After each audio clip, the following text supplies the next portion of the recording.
Hey guys, welcome back to the Lovin Dubai show, part of the Augustus Media Podcast Network. What a weekend we had for you in Dubai. We spoke about that along with the woman who fatally punched her husband for not celebrating her birthday in Dubai.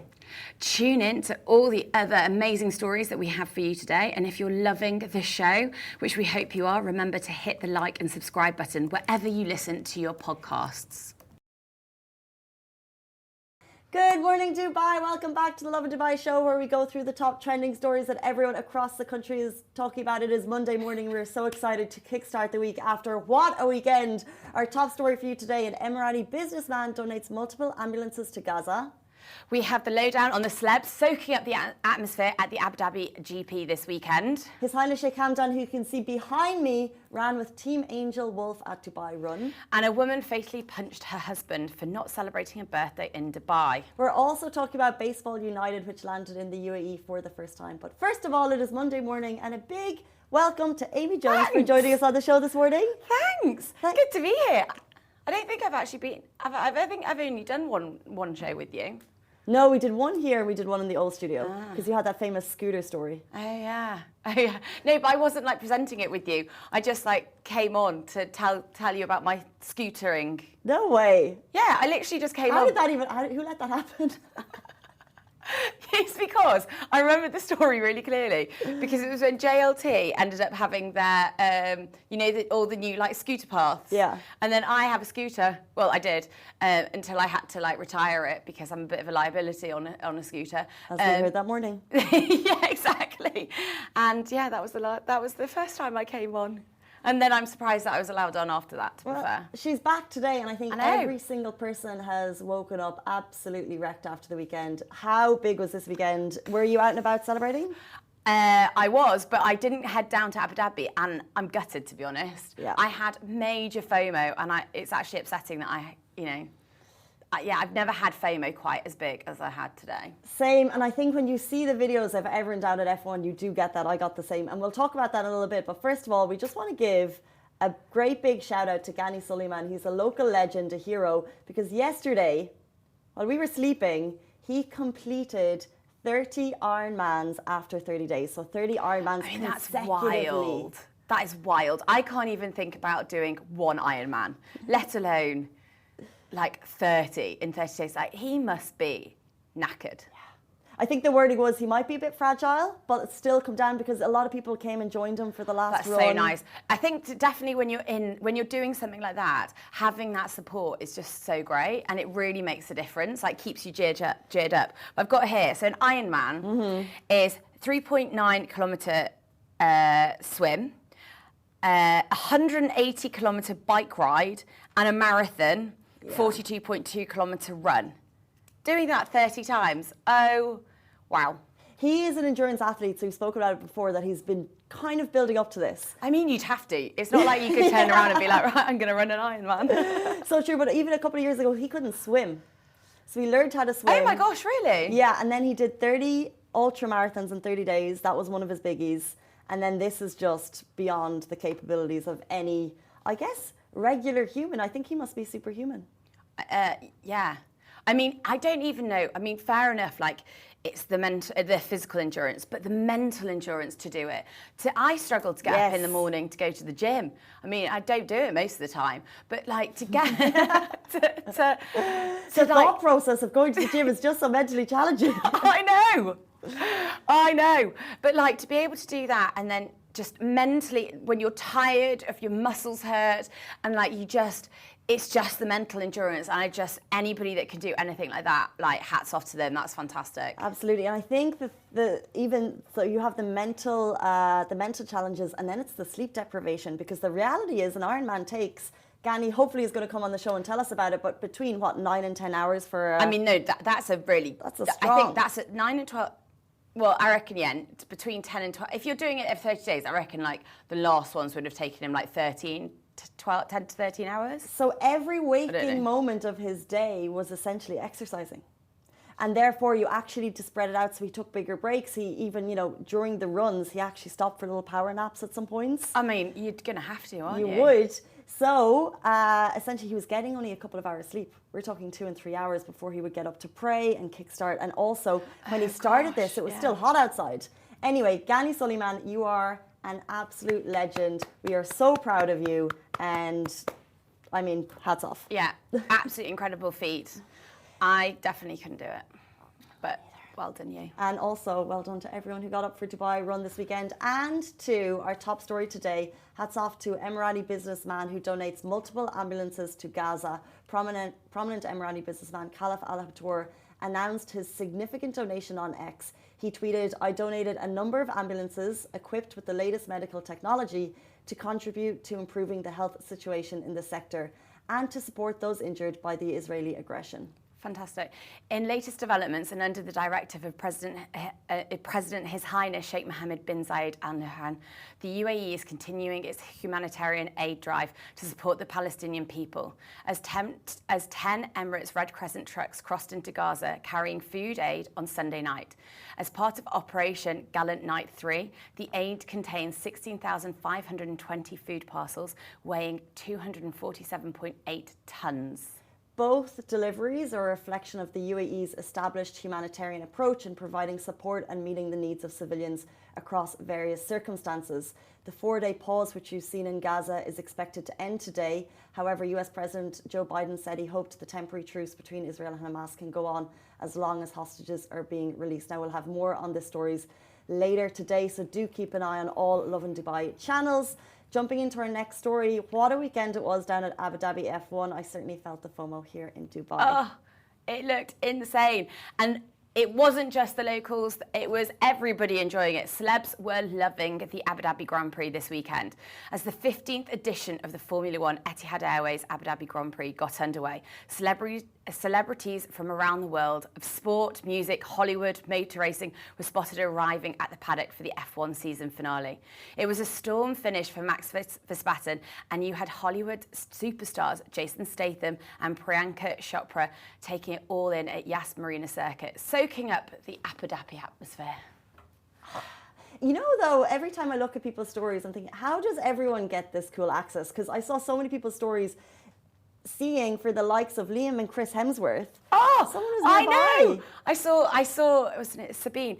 She had a little selfie with Chris Hemsworth. I was like, oh, shout out to Sabine who managed to get that. And who even knew they were there? They were visiting Mercedes for the final race of 2023. Also, okay, along with Hemsworth brothers, there was the Man United and France defender, Patrice Evra was there, and Irina Shayk was there. She was also at the Mercedes garage on race day at Yas Marina. I know, I saw loads. I think I saw on some stories, like Naomi Campbell was there, Chef Nobu was there. Naomi Campbell was there? I know. I saw her getting some little snaps in. Oh, everybody was there. It's so interesting because as it leads up, we know this is the final weekend of the season, and it was a shoo-in already. We knew Max Verstappen was going to take it, so you never really know if you're going to get the crowds, get the buzz, but every year it does not disappoint. It is the weekend. You cannot get a hotel room for love nor money. I mean, everybody flocks to Abu Dhabi race weekend. And why wouldn't you? Why wouldn't you? Shania Twain, I saw so many stories from there, absolute FOMO. I mean, she is queen. She is the queen. She kind of came in, she rocked it. The crowds are insane. Everybody was just, I mean, she is just, with her songs, everybody just knows them and everybody's just like pumped. You know, she really gets the music going. I love it. So true. And then we Big had Shania Foo Twain. Fighters, Tiesto. It was just absolutely wild. But what's cool is that I think it just brings together such a mishmash of people. Oh, completely. And it's not just the paddocks. So Kanye West was also spotted in Abu Dhabi this weekend after he hit headlines for giving his shoes to the founder of Nobu, Chef Nobi Matsuhisa, at Atlantis, the Royal. So Dubai also got a dose of Kanye this week when Ye was spotted chilling at the Atlantis, the Royal. He's apparently shooting new tunes and Alula in Saudi, and he dropped into the iconic Nobu whilst partying with Chris Brown, Ty Dolla $ign, and last night he was performing in a club with Lil Durk and Ty Dolla $ign. It was non-stop for Ye. I mean, I feel like that was just a bit of a mouthful, that whole sentence then. Yeah, I mean, you know, this guy's getting around, isn't he? Yeah, I think TMZ and Lovin Dubai were the first to report that he was actually staying at Atlantis Royal because he was in town. I think maybe he was in Saudi 3 or 4 weeks ago for a big fight, but now it looks like he's actually in situ for a while he's shooting, as you said, in Al Ula, which is really cool. Then he was at a club, I think it was a Dubai club last night, playing some new tunes. So everyone who got in that door will just be I mean, how delighted cool with is that? Like, you're just randomly in a club. Having said that, though, it's a Sunday night, you know. That's a bold move on a Sunday night. There's so many. I was out somewhere maybe 2 or 3 Sundays ago, and I kind of just said it was Bob Sinclair's playing at Verde, and I went because I really wanted to see Bob Sinclair. No one was going to work on Monday morning. Like everyone. I was like, and you had to get up and do the show the next day. Well, I left at a reasonable hour, but like people were just dressed ready. It's either people holidaying or maybe they have late starts. But you guys watching the show this morning, you're with us. You must be going to work today. So we all know what it's like to have to get up on a Monday morning. But a lot of people here, either they've got different hours, flexi hours, they're on holidays, or, you know. Maybe they're just working from home. Working from home. Yeah, exactly. But I think it's amazing. I mean, why not? If you can do it. But I do forget, though, that there's so many people on holiday at the moment. Yeah, it's cute. Like, it's December time, November time. I think the UAE, the season is the holiday. So as soon as it becomes cool enough to go outside without your glasses fogging up, we've got like 8 or 9 months of welcoming the whole world to the UAE. It doesn't matter what holiday is, what celebration. We give them a reason to come here and celebrate. And this weekend, by the way, in terms of celebrations, it was in fact the last weekend of Dubai Fitness Challenge. I know, and people were like coming out in full force to celebrate, getting their fitness, getting their steps in, 30 minutes, 30 days. And if you finished that, congratulations to you. And one of the peak events of the entire challenge, of course, is the Dubai Run, and this year was no different. His Highness Sheikh Hamdan ran with Team Angel Wolf and many more people because on Sunday morning, Dubai witnessed an extraordinary display of community as His Highness led more than 226,000 participants in the 5th edition of Dubai Run. You can see it here behind us.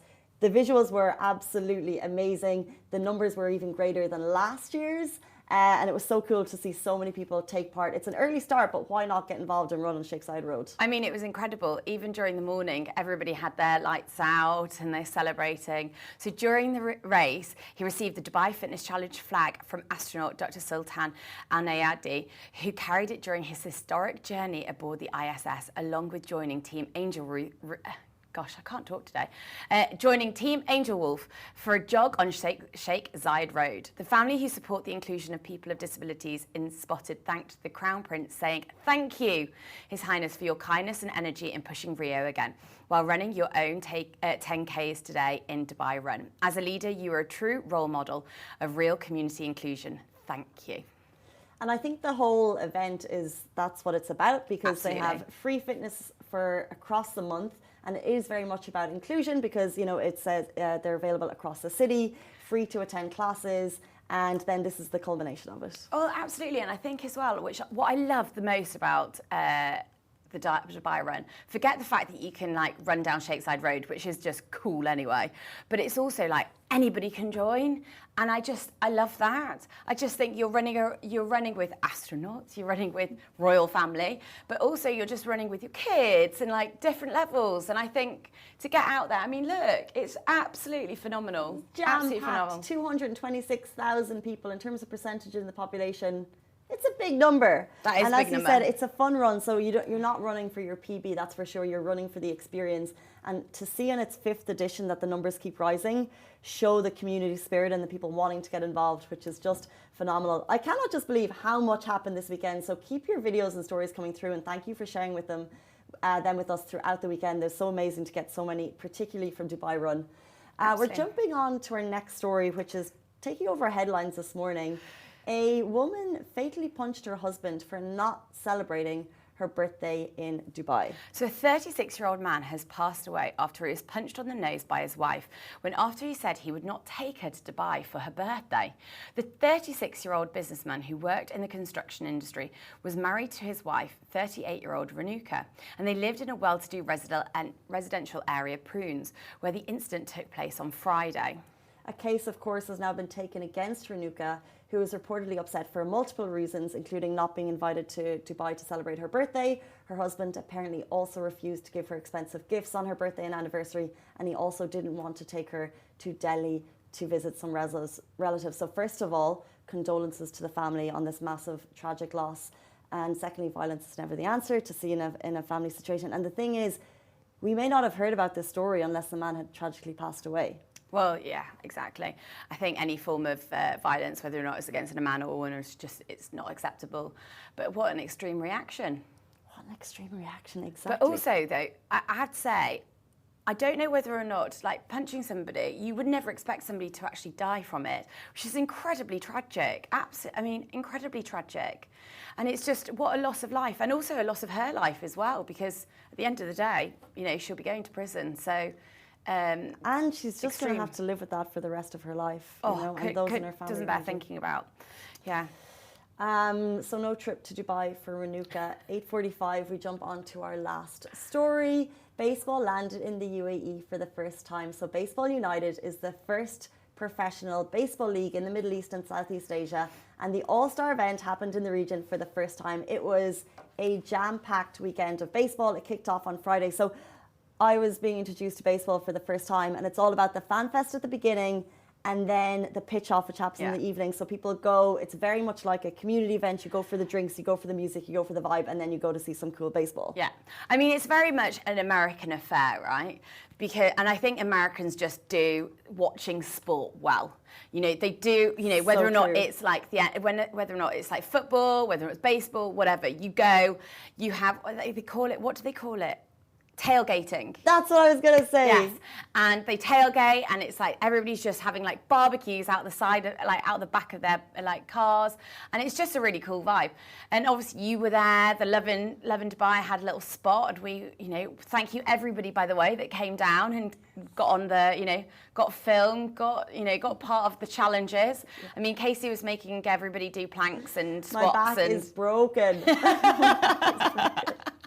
Because you have that competitive element, but however, there was people who were a lot more competitive than me. There was a girl in our stories who went hard in the squat challenge, and she was against, I think it was like a young boy, and the young boy's squat, right, was quite questionable. He was kind of doing like a vertical splits, more like, but who's going to tell a 5-year-old boy that he's not squatting correctly? So I feel like you could have. We did try, but then you have the mob and everyone's cheering. To be fair, though, I think just in the fact that the boy gave it a go.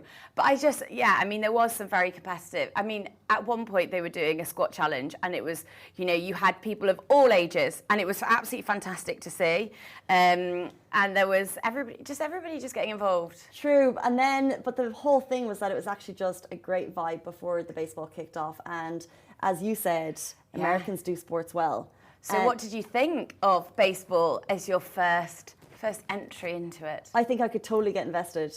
And I think as an event held at Dubai International Stadium, which is where the cricket is usually on, it was so cool. And even leaving and seeing it all lit up, they had fireworks, they had the UAE national anthem, they had the US national anthem. So it was kind of like they really created that moment of like history is being made. This is the first time. It's the beginning, by the way, because this is the All-Stars, and then the league will start with 4 teams. Oh, of course. To be fair, I've actually seen baseball before in America, and it was super fun. But I have to say, because I've never been to the cricket stadium, so it was my first time going, and I have to say, what a fab venue. Because also with baseball, with a lot of the stadiums, they're quite high up, so you actually don't necessarily see all the action. But when we were there, obviously you're very much like on the diamond, so you can actually really experience the atmosphere, you can see everything, and I just thought it was so cool. And I actually personally really liked the fact that they had all the bands, and they were like having a band off. Yeah, they're Dubai Drum Corps or something, marching bands, and they never usually have that for baseball. That was also a first for Baseball United to make that happen here. And as you said, like they had people from Boston Red Sox. Well, they were part of the NBA, They had the All-Stars in. So you were seeing some quality baseball as well. So if you missed it, and if you want to take part, like they are going to have a proper league coming through for you. So I think I'm going to go for a rest after that. I definitely feel that, I feel like after this weekend, I think everybody just needs to have like, a calm week. But then again, we're in Dubai. We've got National Weekend next weekend. There is no rest. We continue. And depending on if you're a school, public or private sector, all public sectors have effectively have a work from home day Friday, and then Monday off. Private companies have Monday off. So we're looking forward to a long weekend to celebrate the 52nd national holiday of the UAE. Guys, that's where we're going to leave you on this Monday morning. Thank you so much, Amy Jones, for being here. Thank you so much for having me. I've enjoyed it. That's goodbye from us. Have a fabulous day. We'll see you tomorrow morning, same time, same place. Goodbye from me. Goodbye from me. Thanks.